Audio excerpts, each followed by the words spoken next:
Welcome to Sweet Life Beat Life. We hope this video helps. Hey everyone, ready to dive into a bowl of pure comfort? Today, we're making sopas, that incredibly creamy and hearty Filipino chicken macaroni soup. It's a classic for a reason, perfect for cozy nights, or when you need a little hug in a bowl.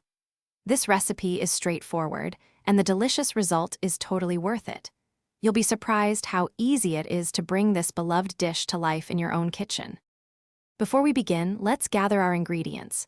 You'll definitely want some shredded chicken, maybe from a rotisserie or boiled yourself. Macaroni pasta is key for that classic bite. For veggies, grab some carrots, cabbage, and perhaps some green peas to add color and freshness. And the magic touch? Evaporated milk and chicken broth, which create that signature creamy, rich base we all love in sopas. Okay, let's get cooking. We'll start by heating a bit of oil in a large pot or Dutch oven.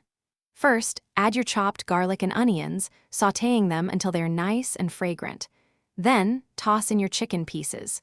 Cook them until they're lightly browned. This really builds a wonderful flavor foundation for the entire soup.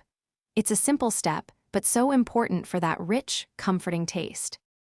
Once your chicken is nicely browned, it's time to build that flavorful broth. Pour in your chicken broth, making sure it covers everything well. Bring it all to a gentle boil, and then add your macaroni pasta. Give it a good stir so it doesn't stick to the bottom of the pot.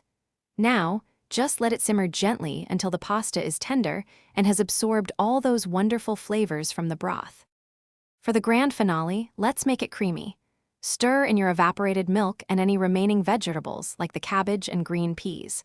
Cook for just a few minutes until everything is heated through and the cabbage is slightly tender.